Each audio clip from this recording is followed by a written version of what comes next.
You walk into a dealership and the salesperson runs through a list of features that sounds like something out of a sci-fi movie.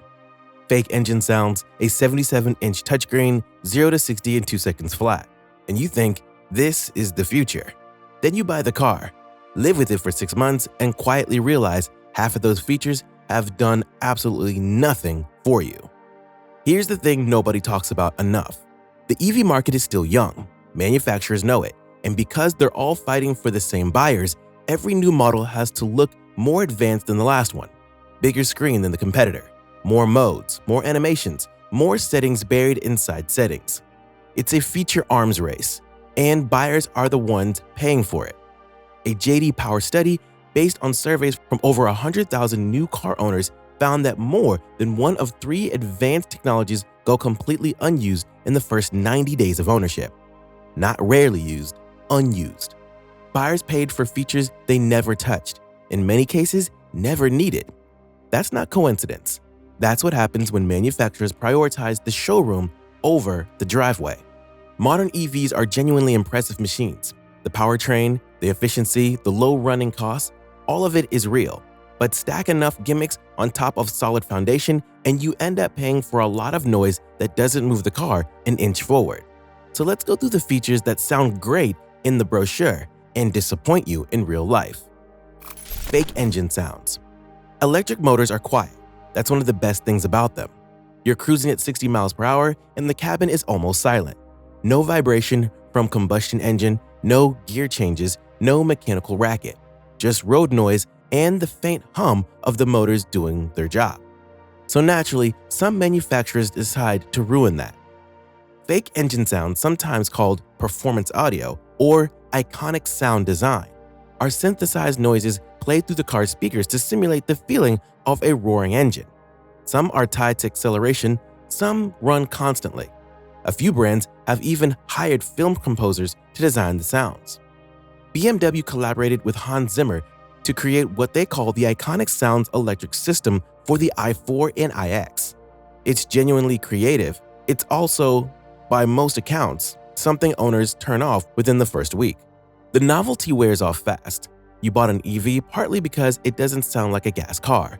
The silence is a feature. Piping fake exhaust noise through speakers doesn't make the car faster or more fun. It just reminds you that someone spent engineering budget on an audiophile instead of battery range. Federal law does require EVs to emit a sound at low speeds so pedestrians can hear them approaching. That's legitimate and necessary, but the cabin performance soundtrack that plays when you floor it on the highway, that's theater, and most owners stop watching pretty quickly.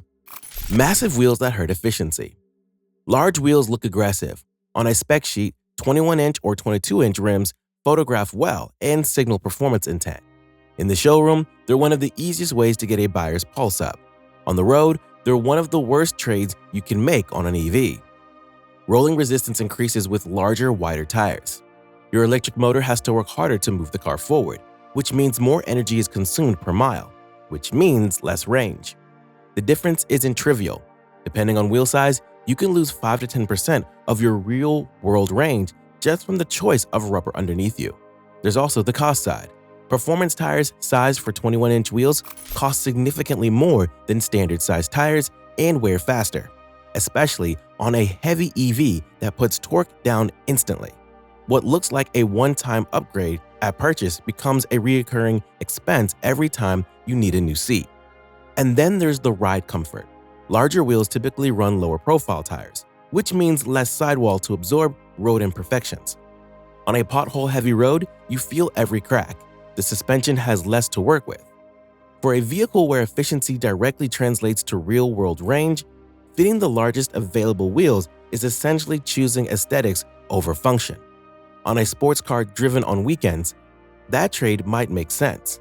On a daily driver you're counting on for 250 miles of range, it doesn't. Overcomplicated touchscreen controls. This is the one that generates the most complaints from actual owners, and with good reason. The trend started with Tesla, a minimalist interior with almost no physical buttons, everything routed through a large central display. It looked radical, it looked clean. Other manufacturers saw the reaction and started copying the approach without fully understanding why it worked in that specific context. What followed was a wave of EVs where you need to navigate 3 menu levels to adjust the seat heating, where the climate controls that used to be a single dial now require you to tap, swipe, and confirm on a screen, where the glove box in at least 2 production vehicles opens through a touchscreen icon because there's no physical latch. The J.D. Power 2023 Tech Experience Index found that EV owners reported more problems with tech features than owners of comparable internal combustion vehicles across 17 out of 21 categories surveyed. Gesture controls alone generated nearly 50 problems per 100 EV vehicles. Owner satisfaction across 86% of the features surveyed was lower for EVs than for gas-powered equivalents. Touchscreens aren't inherently bad. Navigation, media, vehicle settings, these make sense on a screen, but climate control, minor adjustment, and basic drive functions don't need a display. They need a button you can reach without looking down. The irony is that older EVs, before this design trend took over, often score higher in usability precisely because they still had physical controls. Simplicity isn't a regression. It's a moving vehicle. It's a safety feature. Before we continue, if you want straight talk EV content that focuses on what actually matters for ownership, hit subscribe. No fluff, no fanboy takes. Extreme 0 to 60 performance. EVs are fast, not just fast, genuinely, shockingly fast. Electric motors produce maximum torque the instant power is applied, which means the acceleration you feel from a standing start in a performance EV is something most gas cars physically cannot replicate. The Lucid Air does 0 to 60 in under 2.5 seconds. The Tesla Model S Plaid is in the same territory. Even mid-range EVs that nobody would call performance vehicles pull away from most gas cars at a traffic light without breaking a sweat. Here's the part that doesn't make it into the marketing. Almost nobody uses that performance, and the people who do pay for it constantly. First, there's efficiency. Hard acceleration is one of the fastest ways to drain an EV battery. The instant torque that makes a 0 to 60 number impressive draws heavily from the pack. Use it regularly and your real-world range drops noticeably below the EPA estimate. Then there's tire wear. EVs are heavy battery packs that add significant mass, and that weight combined with instant torque is hard on tires. Use full acceleration frequently and you're replacing tires well ahead of schedule, at prices that reflect the performance spec rubber those wheels require. And then there's the honest reality of daily driving. Most owners make the same commute, hit the same speed limits, and sit in the same traffic every day. The situations where 0 to 60 in under 3 seconds is genuinely useful are rare. The situations where it quietly costs you range and tire life is daily. The acceleration figures sell cars. The ongoing costs of using them live in the fine print. Giant screens nobody fully uses. There's a certain visual impact to stepping into an EV with a 15-inch, 17-inch, or larger display stretching across the dashboard. It reads as futuristic. It photographs well. It gives reviewers something to write about in the first paragraph. And then you actually use the car. According to the J.D. Power study, the features most owners actually use on their infotainment systems are navigation, music, and basic settings. That's it. The vast majority of the extra screen real estate, the widgets, the customizable panels, the apps, the embedded marketplaces, go largely untouched. GM's in-car marketplace, which lets drivers order food, make reservations, and pay for fuel through the infotainment system, was never used by 61% of owners who had it. More than half of those said they had no need for it at all. The same tasks are handled faster, more reliably by a phone that's already in their pocket. A large screen that runs navigation and plays music well is a good screen. A large screen stuffed with features nobody asked for is an expensive panel that adds cost to the car, adds complexity to the software, and gives you more things to update, troubleshoot, and accidentally tap while driving. Bigger isn't better if the extra size is just filling space.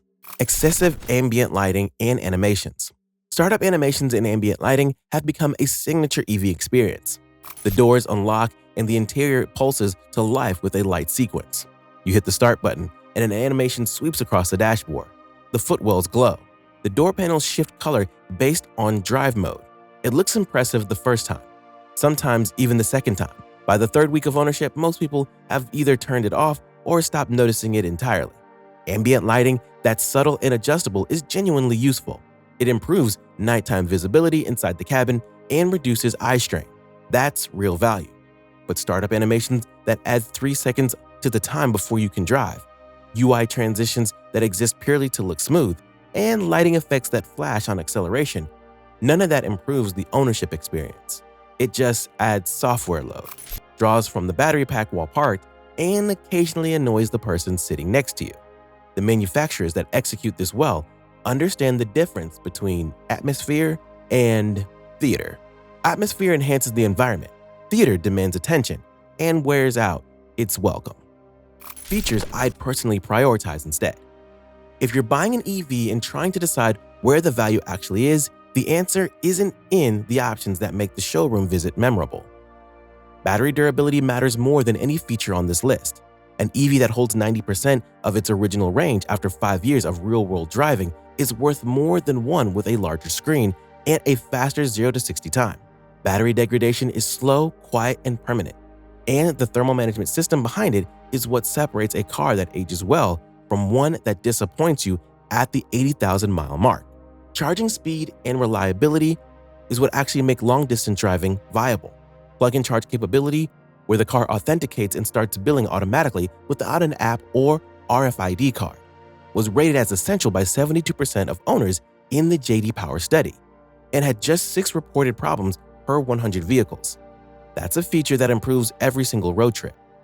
Software stability beats software complexity every time.